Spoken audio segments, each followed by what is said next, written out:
High Point University presents A Conversation with Betty Liu and Nido Cobain is a production of UNC TV in association with High Point University.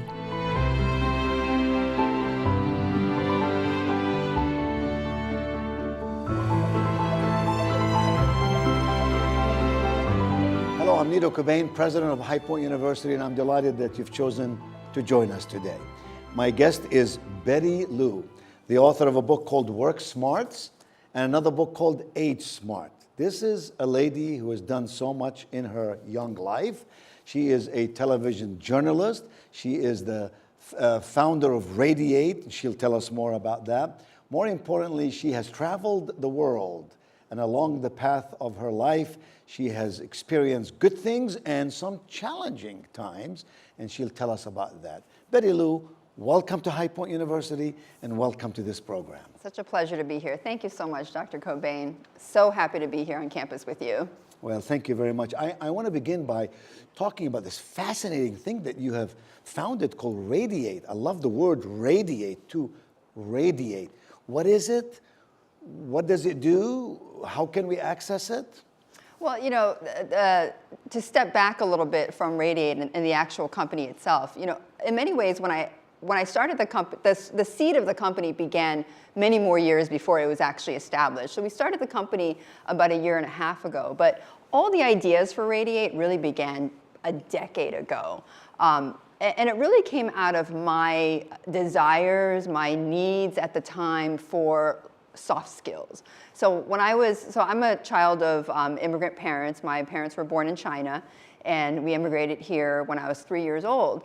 And like I don't want to say all, like many Chinese parents, I was always told, you know, work hard, study hard, get straight A's, right? I was always taught that you had to get really good grades, which, you know, absolutely was the right thing to be told. But as I got further and further in my career, in my late 20s, my early 30s, I began to realize that not only do I need to have the IQ, right, the intelligence and the learning, but I also needed to learn about soft skills. I needed to know how to relate to people, how to communicate to people.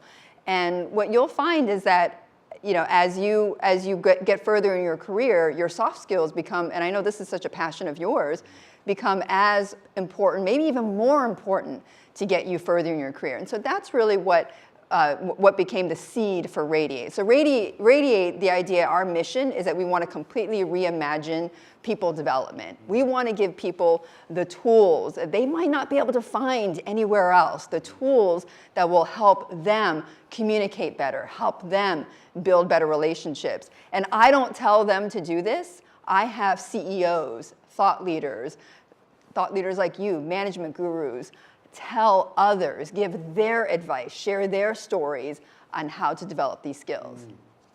Well, at High Point University, it is the cornerstone, is the foundational cornerstone for education here, that we believe every student should have a holistic education, that this generation is going to be competing on a global platform, that the world is indeed flat, as Tom Friedman said on this campus, and that relational capital is perhaps the single most important thing one should possess if they're going to have a life filled with success and framed with significance, which means how you get along with people, how you think, how you make decisions, Absolutely. all of that. So tell me, how does Radiate therefore deliver this content to people, and how does one access it? Well, we make the content try to fit your lifestyle. So, you know, as we know, the millennials are more and more changing the way we work, changing the way we live.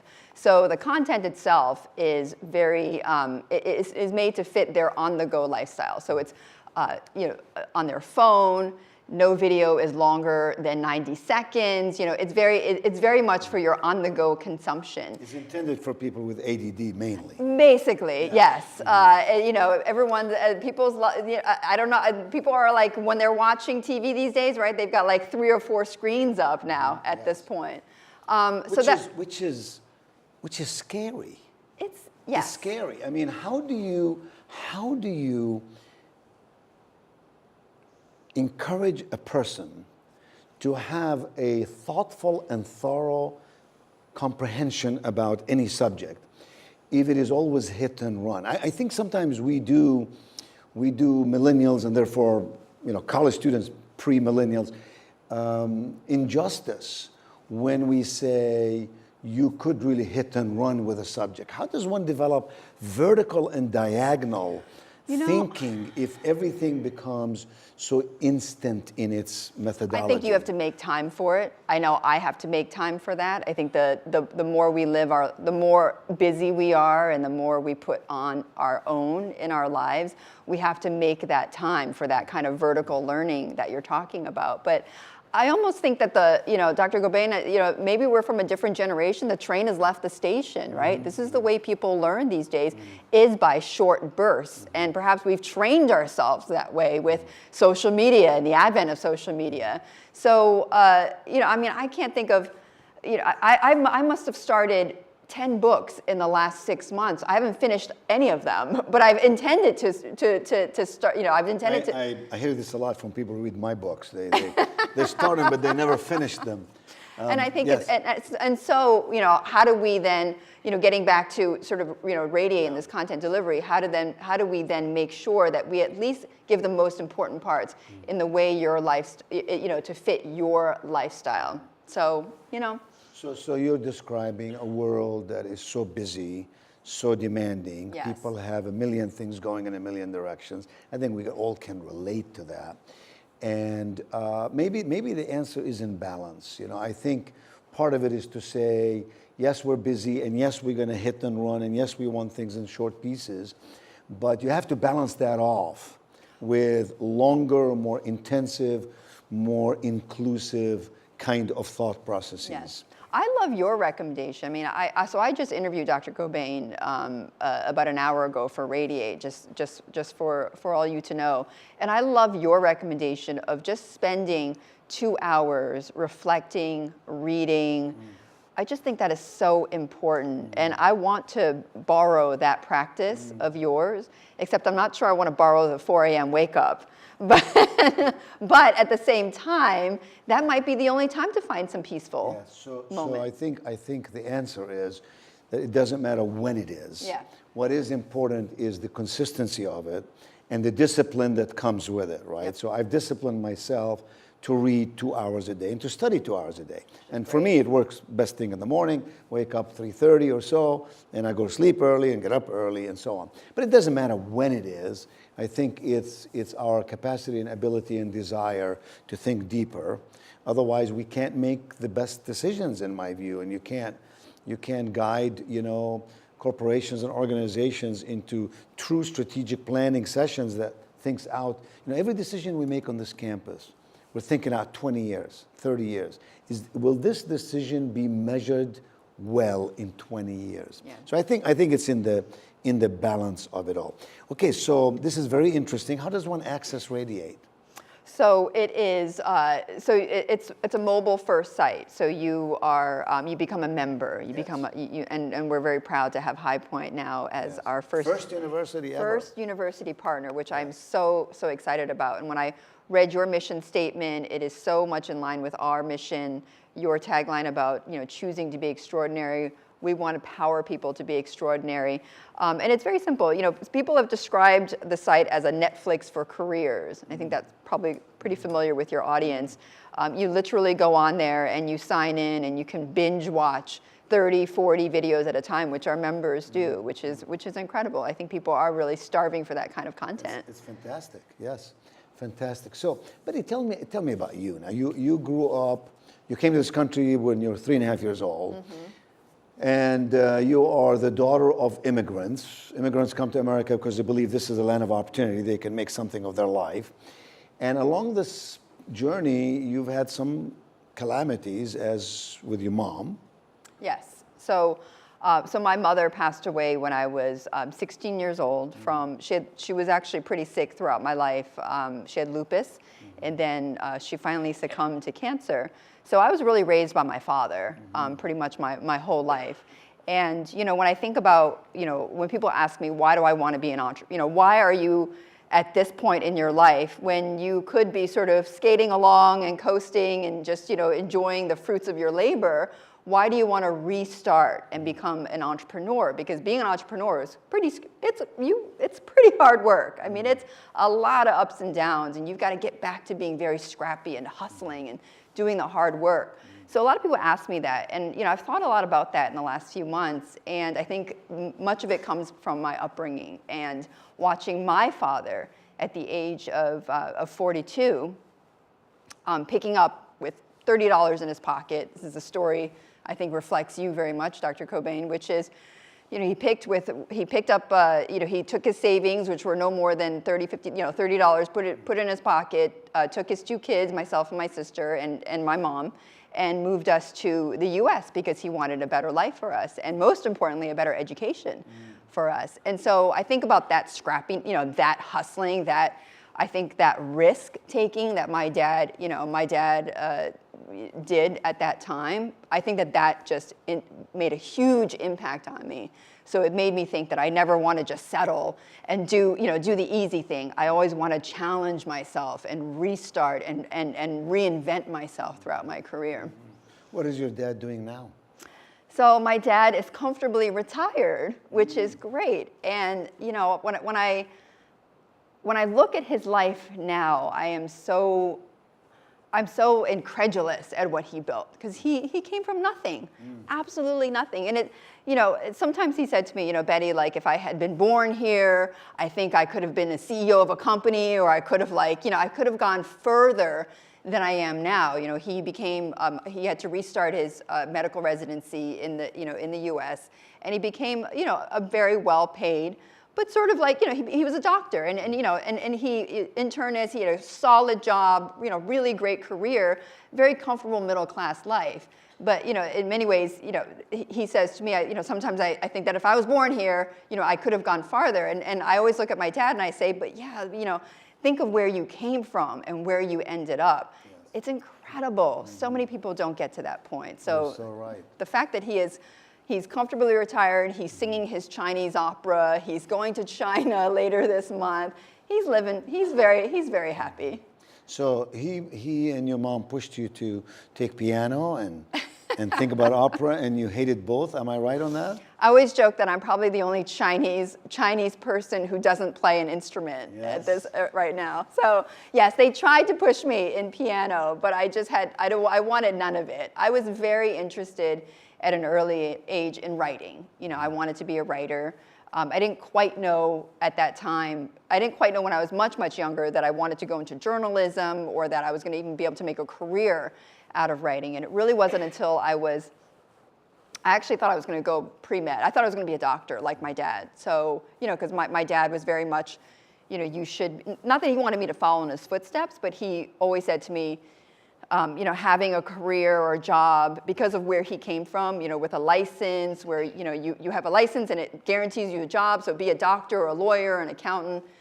I didn't want to have any of that. So when I was in high school, I was thinking in my head, I hadn't quite separated from my father, I was thinking in my head, okay, maybe I will go that pre-med route.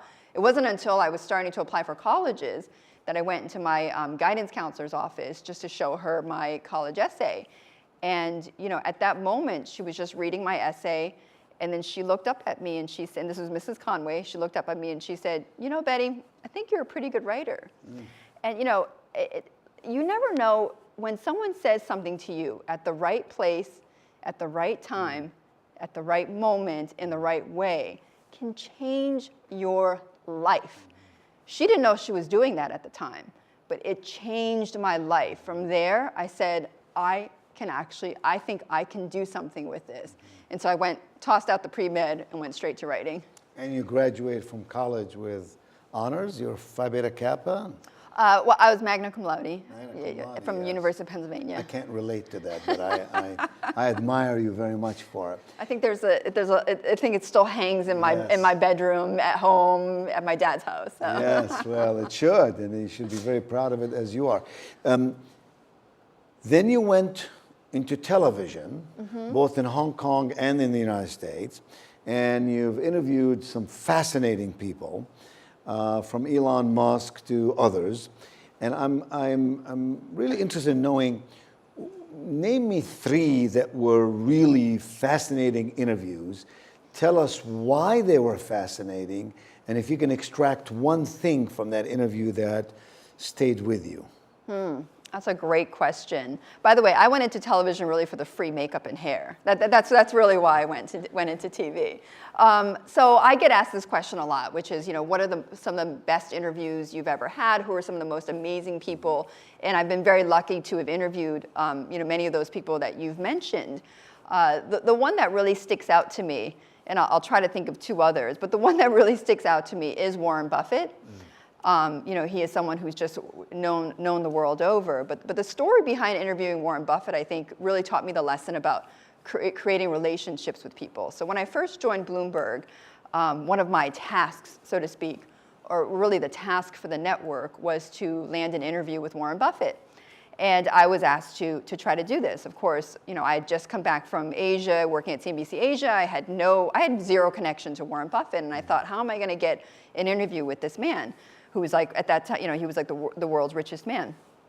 So I did the first thing, which is the obvious thing, which is I just requested interviews. And where did that get me? No. I must have gotten like 20 no's. I could wallpaper my bathroom with all the no's. And so then I started to think, well, clearly this is not working. So I need to find another way. I decided that what I was going to do is try to find things that would be of interest to him. So I started to read up more about his companies, what are his interests, both personal and business, and I started to just send him articles. I didn't want to be a pest, but I just started to send him articles on things that might be of interest to him. There was one time that I read that he really liked Frank Sinatra, and there happened to be some anniversary or some sort that I can't quite remember now, but I sent him a little playlist on an iPod of Frank Sinatra songs. By the way, radio silence. I mean, I was sending all this stuff with no responses. And then finally one day I did send him a segment that I did on one of his companies. And I just sent it to him on a DVD and mailed it over to him. And a couple of weeks later I got a letter in the mail. So he doesn't do email, he only does letters. And it said, in a very short line, it said, Dear Betty, thank you so much. I really enjoyed this story. Warren. And I was just so, I was like so proud of myself. My goodness, after all these years, I finally got a letter from Warren Buffett. And I showed it around to all his friends. I just wanted, I was gonna hang it, whatever. And one of his friends said to me, look, after he read the letter, he said, he'll do an interview with you. That's the next step. And lo and behold, a couple of months later, asked him for an interview. He invited us out, put the red carpet out for us in Berkshire Hathaway in Omaha, drove us in his Cadillac, all of that stuff. And it just really taught me this very important lesson that when you are trying to build a relationship with a person, it's not about you, it's about them. It's what you can give to them. That's the connection. What can you provide to them of value? Even if you think you don't have anything to provide a value, it's absolutely untrue. There's always something that you can give of value to another person. Even if this person is the world's richest man in the world, you can give him something of value. That's what that taught me. That's a great lesson indeed. Not just persistence, and but persistence. focusing on the other person in such a way that they will find value in it and therefore respond to you. Yeah. So you interviewed Warren Buffett, and what lasted in your psyche that he told you that day? Well, that interview day, it wasn't so much what he told me, but more the impact of him as a whole. So, I always say that in television, and I'm sure you know this too, it's hard to hide who you are on TV. It 100%, even though you might think you can, television is a truth teller. So when I met him, and I had all these ideas of what he would be like. I was very nervous. I remember I was like, going to the bathroom like every 2 minutes before the interview. Like I was like very nervous. He is absolutely who he looks like on TV. Meaning he's, that really made a big impact on me, which is, he is very much down to earth. He is very accessible. He reads a lot. He knows, he can recite numbers and data, just from his memory. he is absolutely what you read of him. And I thought that was really insightful for me, because sometimes when you see people when they build these brands, you find out afterwards that they're not who they say they are. They're not who they portray. But he absolutely is who he is. He's an authentic person. Absolutely, yes. Yes. And I think that is why he's gotten to where he is. Yeah, we tell our students that authenticity above charisma any day, right? That's Yes. that's the sustainable, Be who you are. lasting piece, being who you are. Which is very hard. Yes, it is very hard. It is. It's and it's funny because like even building this company, Radiate, a lot of that brand is tied to me, and I've had to work a lot with figuring out, and I think for students as well as they go out into their careers, a lot of times they ask themselves, and they ask me too, is like, who am I? What is my brand? Like, who am I? And like, it's a funny question because you think like and I would hope that by this age I know, I'm not going to say my age, but I hope at this age I know who I am. But it's a constantly evolving thing. Yes. I think for younger people, I get asked a question a lot, which is like, what is my brand? The thing I always tell them is, you're not going to figure it out just by thinking about it by yourself. What you need to do is you need to talk to the 10 people around you and ask them who they think you are, and boil it down to no more than 3 words, or if you need to, boil it down into 2 sentences, short sentences. You will find, I'm sure you noticed this too, you will find how consistent those words are over those 10 people. They'll start to say all the same words about you without even realizing it, and that's when you know who you are. And perhaps more important than who you are is who you ought to be, to have happiness, joy, significance, a sense of value in your own existence, right? I know a lot of people who know who they are, they know what their brand is, Yeah. but the brand is not very useful to the world about them and around them. Right. And sadly, sometimes that happens to very successful people. So you can spend your entire life trying to make money or achieve the 3 F's of fame, and fortune, only to wake up one day and feel incomplete, feel insufficient, feel like your life did not matter quite as much. It's what I love about being on a college campus is that the generation of students that we have, both undergrads and grads, are so committed to a desire to make something of their life. Yes. There's a reason why they go to school, is to get not just a college education with a diploma, but to travel the pathways of life that can get them to a level of happiness, which is what we all want, fulfillment, satisfaction, what Maslow calls self-actualization. Absolutely. So Betty, you've had a fascinating life. You have now a fascinating life. What if one of our students or anyone were to ask you, what are the principles, the tenets that you believe a successful person must possess, and maybe possess an ample supply, to truly have this meaning in life, to truly have a life of significance? What have you found to be those 2 or 3 things? I mean, here I teach freshman class and some senior class, and I talk about, for example, that you have to position yourself in this world. There's 7 billion people in the world. It doesn't matter how smart you are, there's always somebody who's just as smart or smarter. Yes. And so you have to fit in this jigsaw puzzle called the world. And we talk about positioning yourself in your own mind. If you don't believe in yourself, the world just may not believe in you. This doesn't mean overconfidence. It just means that you really have to have a degree of self-esteem, right?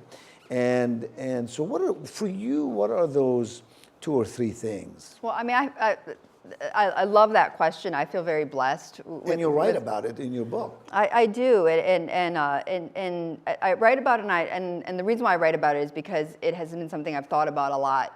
Because I do feel blessed with where I am. I feel very lucky, but at the same time, luck comes through a lot of hard work and being prepared at the right opportunity. So, so one of the tenets that I do live by is this idea of luck. So, a lot of people say when they see people very fortunate, oh, they're lucky. They got lucky. They got a lucky break. It's not luck. I mean, if you look at some very, very successful people out there, you would be surprised at how much scratches and like Band-Aids and like how much hard work they had to go through to get to that point. And so I talk about luck being opportunity plus preparation equals luck. So let me describe what that means exactly. So again, it's opportunity. So it's actually preparation plus opportunity equals luck. That's what luck is.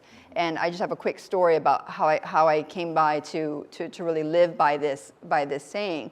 When I wanted to go into television, I was a newspaper reporter at the Financial Times, and I wanted to try my hand for the free make but the hair to go into television. And it's not easy. At the time that I was going into TV, it was really hard. Print and television were very separate. So a lot of people told me, you can't do it. It's going to be very hard. Nobody's going to hire you. And they were pretty much right in the very first years of me trying to do this. And I remember one day a friend of mine said, you should go train with this television agent. She's going to teach you how to read. And I thought, who's going to teach me how to read? Like, I know how to read. And I went into the office, and she was telling me, like, how do you project? How do you make, And I remember, like, she had a New York Times out, and she was like, just read this article. And I read this article, and she kept saying to me, like, she was standing right here. She's like, more energy, more energy. And I kept, like, I interpret that to mean, like, be louder and be louder. So I was just, like, getting louder and louder until, like, I was, like, practically, like, shouting, and I wasn't giving more energy. So I was getting so frustrated at that point. And I looked at her. I started to look at her, and I was, like, getting mad at her, and she could tell that I was, instead of focusing on the work, I was starting to focus on her and how I was not happy with her, all that stuff. So finally, she just took a seat, or actually, she took out a whiteboard, and she wrote, preparation plus opportunity equals luck. And she said, I know you're extremely frustrated, but she said, if you don't prepare, when that opportunity comes, you will not get that job. And so she said, you think you're just going to be lucky and just fall into a television job. You need to prepare for that opportunity, and then you will get the job. And it just hit me like a big, it just hit me right across the head. Like, I thought, oh my God, like, she's right. So I went a couple more years, prepared, and finally got a lot more rejections, but finally I was prepared. I had the preparation, and then I had this opportunity to join CNBC.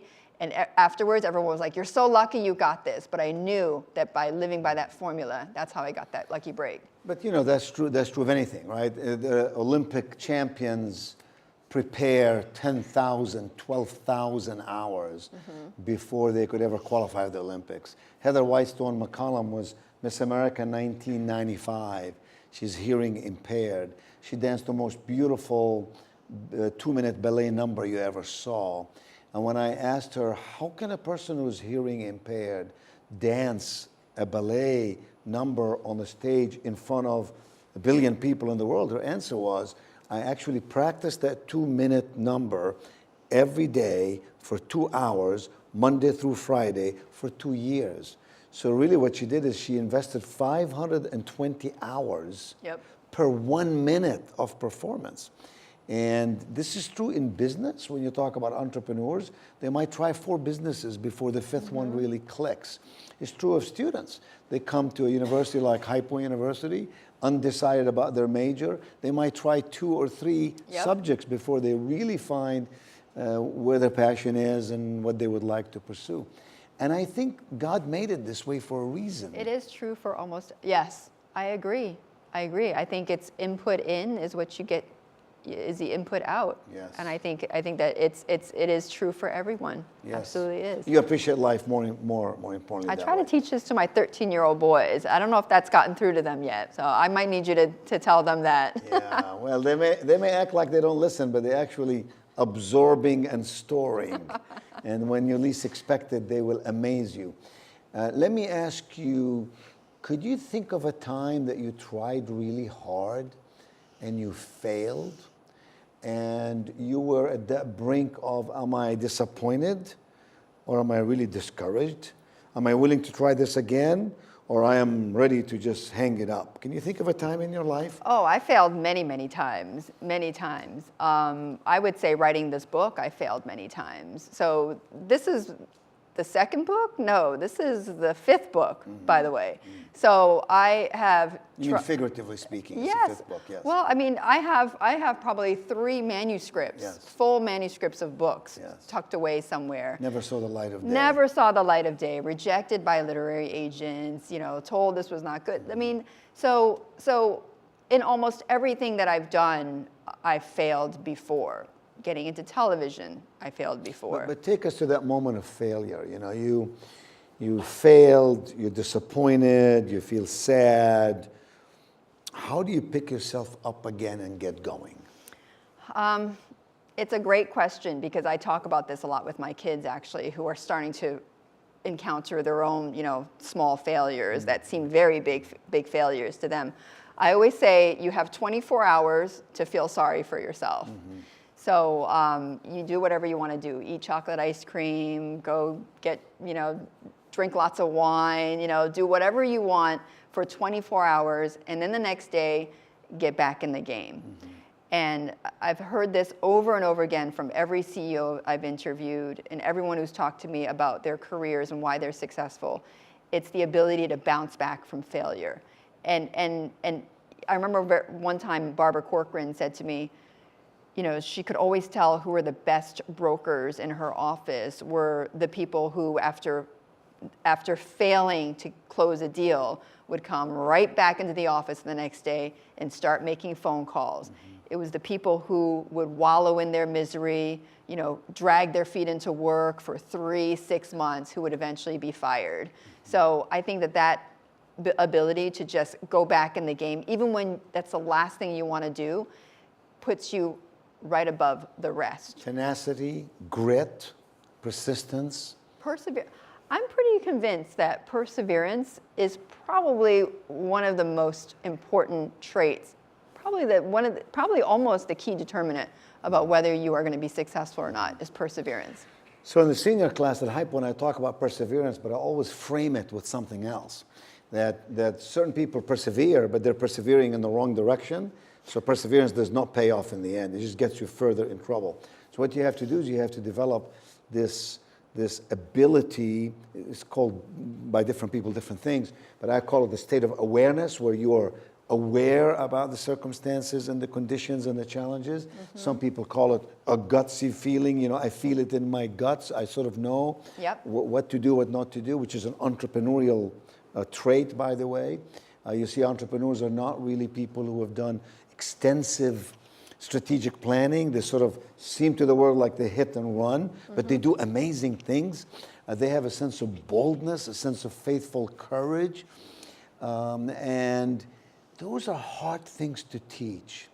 Those are easier things to learn. So it is difficult for a professor to teach those things, but it is very possible for a person to learn those things, provided they have a desire to learn them. And so you're right, there are commonalities. The subtitle of your book is What CEOs Say You Need to Know to Get Ahead. Yeah. What do they say? Tell us 2 or 3 things that they say you need to know to get ahead. Well, they talk a lot about, I talk about the 3 Fs in the book. You have your 3 Fs. So the 3 Fs are really, it's fear, finances, and flow. So the first part is fear. All of us have fear. All of us have a fear of failing. I know I do, at least, and I know that a lot of the very successful people that I've talked to have all had to struggle with that as well. But you turn that fear into power for you. I remember I talked to Elon Musk one time and I said, you must be a guy who has no fear at all. I mean, you're building 3 companies at the same time. You want to take us to Mars. I mean, you must have no fear. And he said, I have a lot of fear, Betty. He was like, I am fearful every day. But the fear that I try to harness is the fear of regret. I don't want to not do something now and regret that 5 years from now I didn't do it. He said, that's a bigger fear to me than the fear of failing. And the other part is finances. So lots of CEOs, but one in particular who, rest in peace, he passed away, Bob Ben-Moshe, who was the former CEO of AIG and MetLife. He said to me that you always need to have money. you need to have enough money, he said to me, Betty, so that at any point in your life, you can walk away from where you are. So you never feel trapped. You never feel like you need to do something because of money. So there's nothing wrong with earning money. There's nothing wrong with, with being in a job for money. But he said you always want to make sure that you have, in your finances enough that at any point the next day you could walk out the door and you would be okay. And finally, on the flow part, and I think this is something that a lot of people, when they graduate, as they're going in their careers, they're looking like, what is their passion, right? Like, what do they want to, what do they really want to do that they're going to love? And you'll only know that when you get into the flow. And I know you have it, I have it. The flow is really when you're so into what you're doing, you almost like time doesn't matter, right? Like it's happening and you're in it. And runners have this. I think runners, when they're running, like they get into the flow, right? Like nothing, they can't feel the pain. They don't know what time it. Like they're in the flow. And I think that you can have that also in your life and in your career. And when you're in the flow, then that you're in the right place at the right time. That's fantastic. Fear, finance, and flow. I have acclimated now, I think successfully, all of our executive team here at High Point University, that there is optimism, there is pessimism. Neither one really is a good place to reside in. That what you have to do is you have to have a degree of paranoia at all times. You call it fear. So I am a paranoid optimist. Yeah. I see the possibilities that lie ahead, but at all times I have a degree of paranoia that if you don't inspect what you expect, if you don't prepare thoughtfully, if you don't really work at it every day, it might slip in the wrong direction. Somebody said fear is false evidence appearing real. In other words, quite often our fears are based on our own frame of reference, on our own upbringing, on our own experiences, but may or may not be true fear. I mean, the fear could be imagined, could be concocted. And I think what entrepreneurs do is they somehow just march through it. They have a sense of boldness. There are bold leaders. I prefer the word faith and the word courage. Faithful courage is what guided us here at High Point. I mean, everything you're talking about, we did on this campus. We took a campus with 1,400 students. We have 5,000 students. Yeah. 90 acres. We have 450 acres, 3 academic schools. We have 8 academic schools. We went from being way at the bottom of the list of U.S. News and World Report and non-existent in Princeton Review, smack up to the top of those rankings. This took boldness. This took deans and faculty and staff and vice presidents and parents and students and alumni and community leaders who believed that it could be done. And that's what I find. These CEOs have a degree of belief in what they do. I would even call it like a calling. I think that when you talk about entrepreneurs and like how do they overcome that fear and how do they get through that, a lot of times when you talk to them, they feel like they have this calling that they need to do this. Like this is their mission. This is what they were born for, and this is what they need to do. And I think that's kind of how you also can overcome some of that fear. The fear is never going to go away. You just have to be comfortable in it. Yeah, and that's the difference between risk avoidance. I'm so afraid I will never take a risk, and risk management. Yep. I simply learned the techniques of managing risk by planning properly, by preparing accordingly, and so on. You know what worries me, Betty, about using the word calling is that some people go through decades of their life and they are troubled by the notion, I just don't know what my purpose is. Right. And so I like to break it down and say, it's not that complex. Don't be so perfect about it all. Just start something, for crying out loud. Just start something. And if you start and as you travel the journey, you will figure it out. You will realign, recorrect, do something. The most important step is the first step. It's the first step. Yep. You have to get going. You can't just plan and plan and plan. Sadly, and I don't have empirical evidence to prove this point, but sadly, I think it appears that the great majority of people would rather be comfortable than be excellent. So therefore, I operate on the notion that there really isn't that much competition out there for personal performance, for peak performance. Now, most people would rather be comfortable. So most people want to have a job and they want to know they have that job. I've never had a job in my life, right? So I have an entrepreneurial mindset like you do. But I know people who just want that job and keep that job for 100 years. And that's not necessarily bad. It just means that we're different people and we're motivated in different ways. But what scares me is that when change is commanded of someone, you said yourself, I could have the good life, easy life, but I've chosen to be entrepreneurial again. Now I have to redirect. So when change comes our way, Right. people who would rather be comfortable, find it difficult to change. So, I like to say for the timid, change is frightening. For the comfortable, change is threatening. But for the confident, change is opportunity. Yes. I mean, I would only challenge that a little bit in the sense of I don't think people want to be just competent, right? I don't think the majority of people just want to be, like, I don't think anybody anybody's born and grows up and says, I just want to be ordinary. Like, no one says that what I want to do in life is I just want to be ordinary. Like, I don't think anybody really ever says that or wants or actually believes that. And I think about a survey I think Ernst & Young did, or I forget who, but they had surveyed, I believe, college students or college graduates and asked them, who wants to be an entrepreneur? And pretty much everybody said they wanted to be an entrepreneur.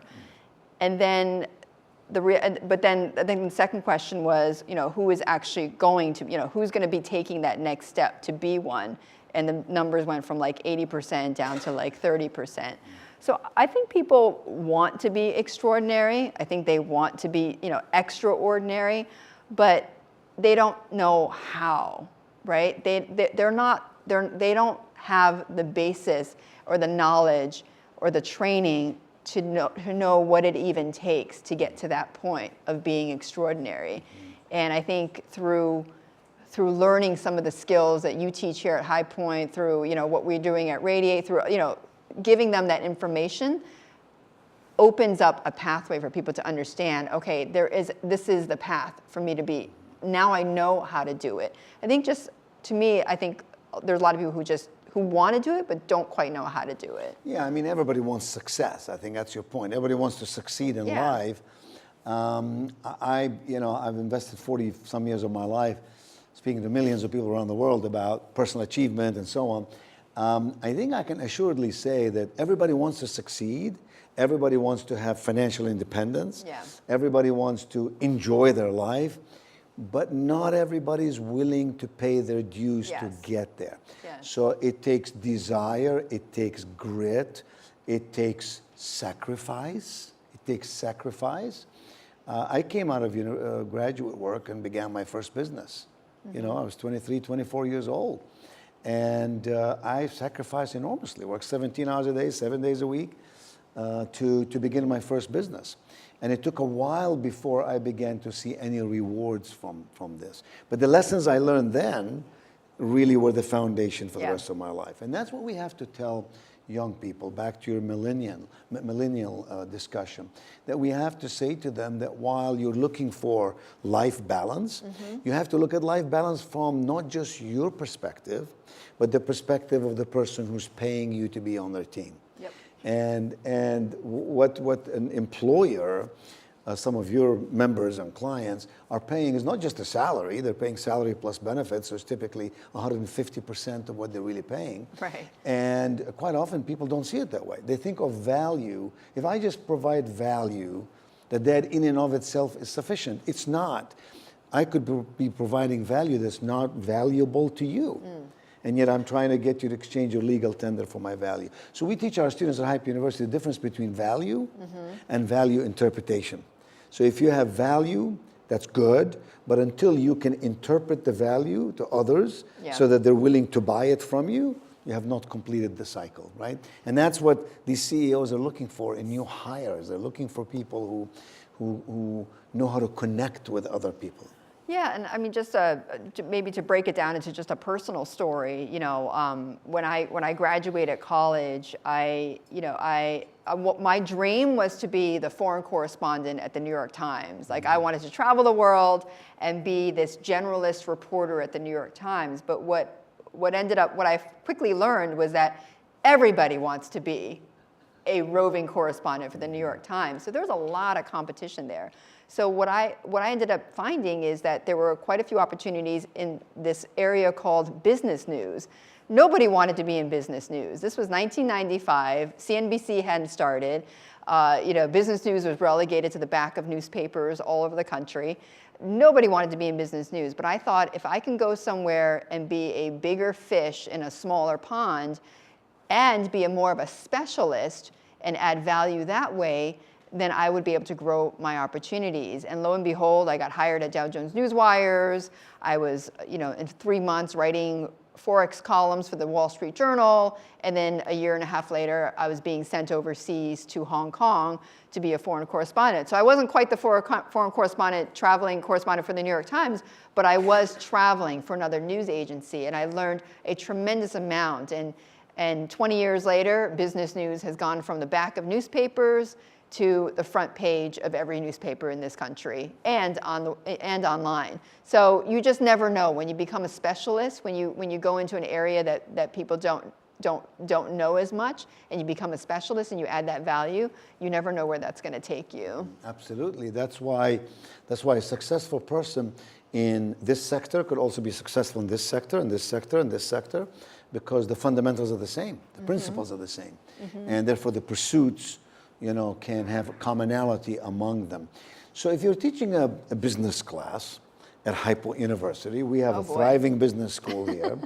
It's the #1 school in terms of the number of students who are majoring in business. Right. They go on to do fascinating things, work for the largest financial institutions on Wall Street. They go on to work with corporations of all sizes, large and small.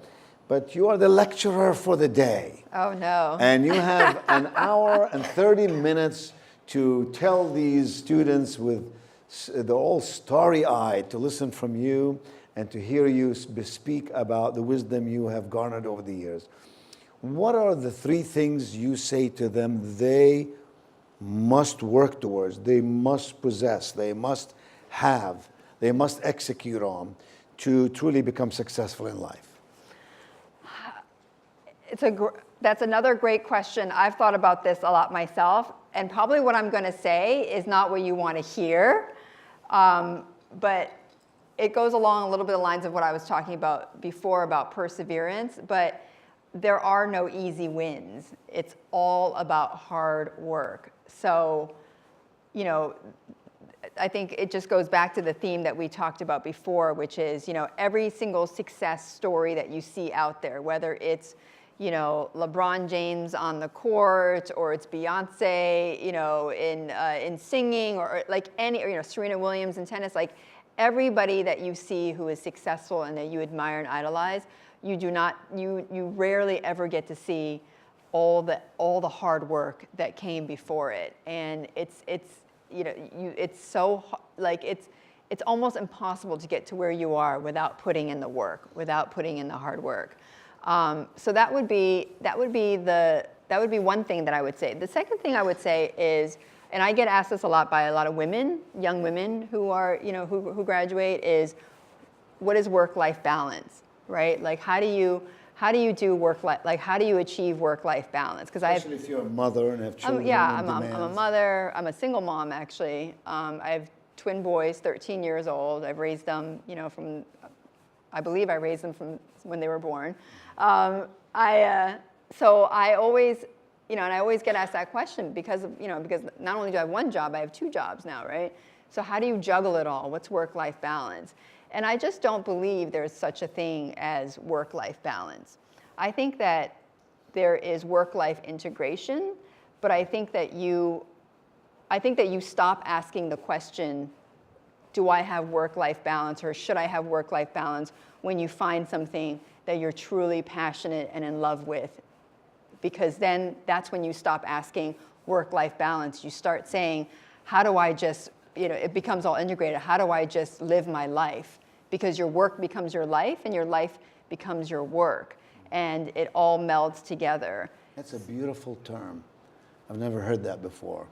It's this work-life, how do you say it? Integration. That's, you just described me. Yeah. You just perfectly described my life. I some days will work on this campus and through this campus 16 hours. I just don't think of it that way. You just don't, you're in the flow. I just don't think I'm in the flow. And as a result, I'm energized. I'm not exhausted. I don't dislike it. I love it. It's time to go home and I find some students or somebody, I'll talk to them for another hour, and so on. Absolutely. So I think it's all about fulfillment. It's about what fulfills you, what brings you joy, what makes you feel significant, right? So those are two, hard work and work-life integration. What's the third one? What's the third one? Well, the third one is treat yourself. Always remember. As in chocolate or ice cream? Whatever you want. Whatever you want. As long as it's legal. Yes. You are on a college campus, I know, I've got to be careful here. This is a different audience, I might say. No, you always have to remember, and because I sometimes forgot that about myself and would always put myself last or not treat myself properly. So treat yourself. Treat yourself with respect. Treat yourself with importance. Love yourself. Be confident, but treat yourself. And I also mean treat yourself in the literal sense, which is when you're really like going 100 miles an hour, go to the spa, go get a drink with your friends, and like shut down for the night, like shut the phone, like just treat yourself and take care of yourself. Yes. And if you don't do that, you're going to run into trouble. Yes, and that's what creates balance, obviously. To know when you need to do what. There are times when you just lose yourself in what you're doing. The other times when you just have to hang out, right? Yeah.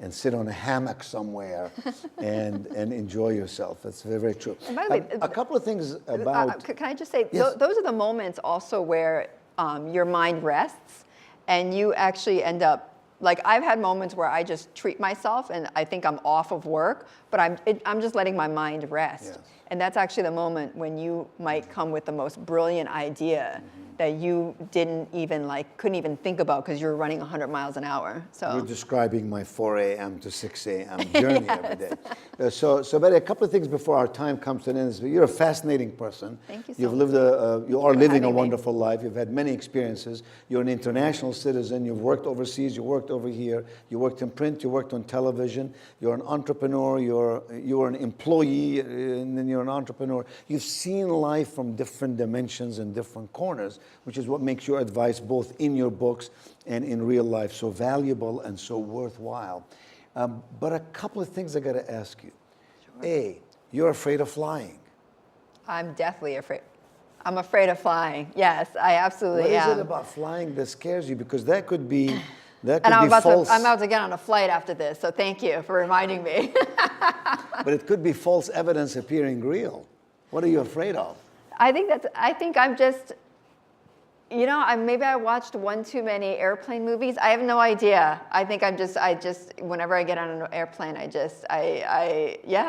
afraid of flying. So if someone's sitting I'm not afraid of many things, but that I'm afraid of. If you're sitting next to someone, do you hold on their hands?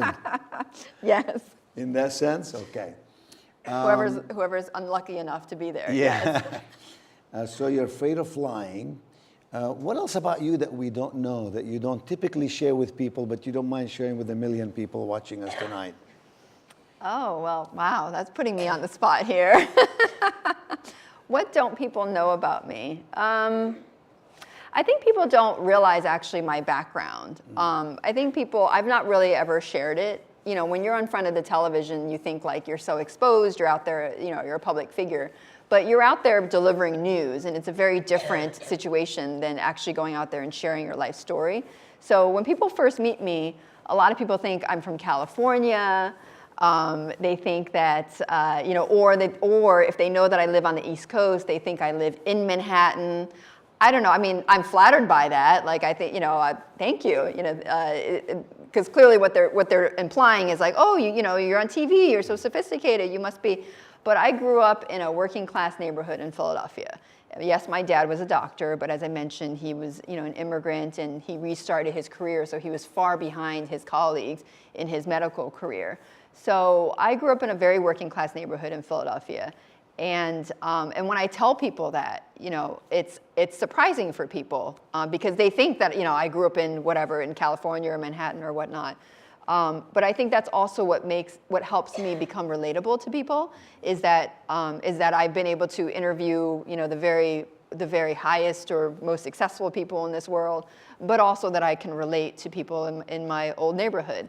So, and I carry a lot of Philadelphia in me. So, and I grew up in Northeast Philadelphia. I carry a lot of that in me, and I'm proud of it. Betty Lou, you're a fascinating person. You've written a really wonderful or series of books, but this is really a great book based on research, Work Smarts, and Radiates will certainly be is and will be a service and a company that will bring knowledge and wisdom from reliable sources to individuals who want to learn and grow wherever they are. It's mobile. It can carry you with you wherever you place yourself. I would love for this audience to play around on Radiate, to be on Radiate, and to watch the videos and give me feedback. I'm very accessible, so you can always email me and let me know. I would love to hear. Good, the very reactions. good. Well, we'll certainly do that, and we'll certainly let them know how to do that. Yes.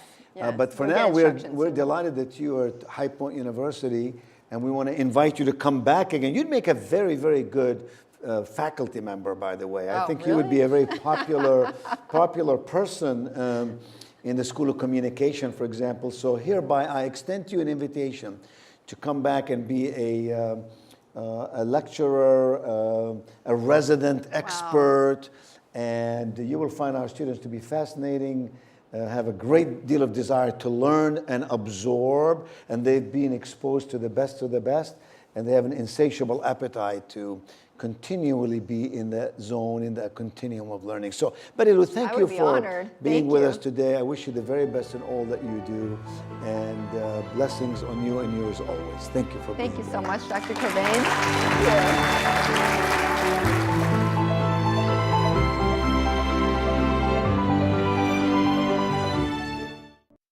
Quality public television is made possible through the financial contributions of viewers like you, who invite you to join them in supporting UNC TV.